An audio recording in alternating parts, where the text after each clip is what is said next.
Monsieur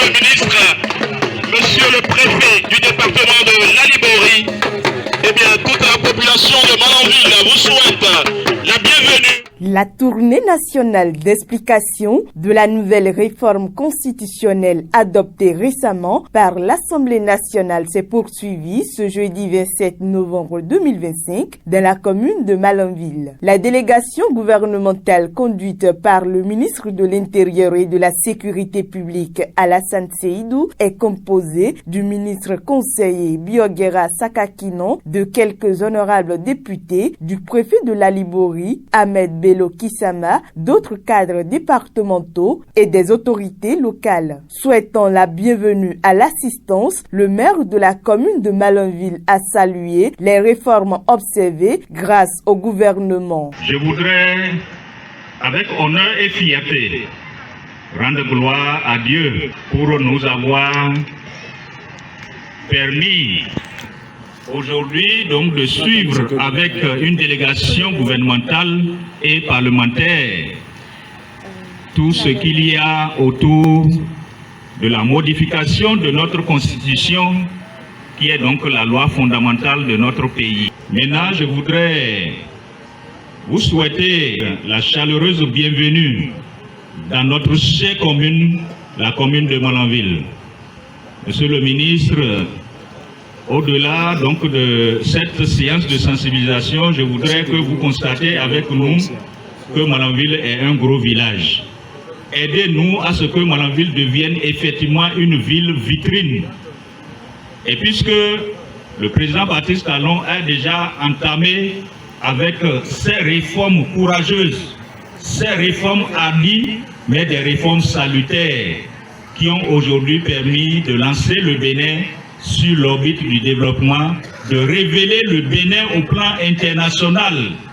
Nous voudrions également que la ville de Malanville soit révélée au plan national comme étant une ville phare, une ville vitrine à l'entrée donc nord de notre cher pays, le Bénin. À sa suite, le ministre de l'Intérieur et de la Sécurité publique a exposé les objectifs de la tournée avant d'expliquer ce que c'est le Sénat. L'objet de cette visite est de vous expliquer le travail qui a été fait par nos députés le 15 novembre de cette année. Ce travail consiste en la révision de la Constitution. La Constitution, c'est notre loi fondamentale. La Constitution n'est pas un document qu'on peut toucher n'importe comment.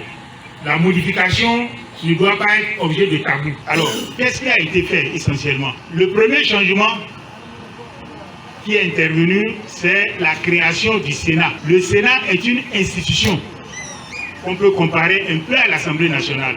Dans certains pays, on appelle le Sénat la chambre haute du Parlement. On peut faire animer le Sénat par des personnalités soit élues, soit désignées. Le Sénat doit être animé par les anciens présidents de la République qui ont moins de 85 ans. Mais pour cette première mandature, on va fermer les yeux par rapport à l'âge. Je dis les anciens présidents de la République qui ont exercé la fonction pendant au moins la moitié d'un mandat.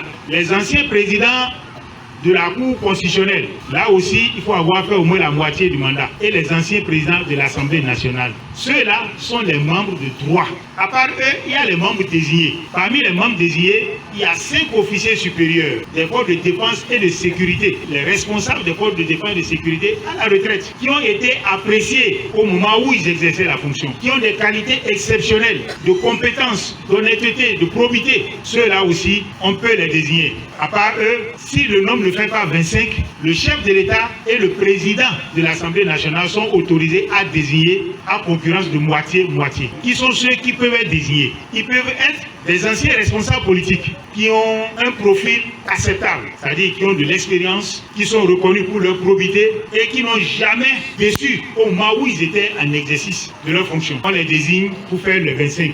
Et ce sont ces 25-là qui vont constituer le Sénat. La création du Sénat permet de réguler la vie politique et de préserver l'équilibre institutionnel et les valeurs démocratiques. La durée du mandat et la trêve politique sont deux autres points abordés par le ministre de l'Intérieur et de la Sécurité publique. Le point relatif au maintien du président de la République en place pour un autre mandat.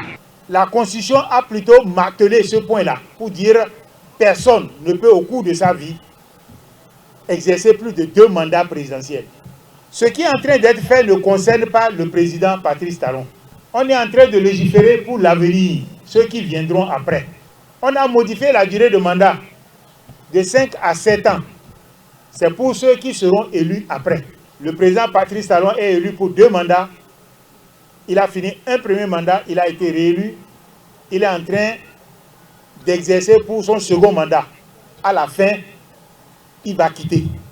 Ceux qui viendront, c'est à ceux-là que cette loi va s'appliquer.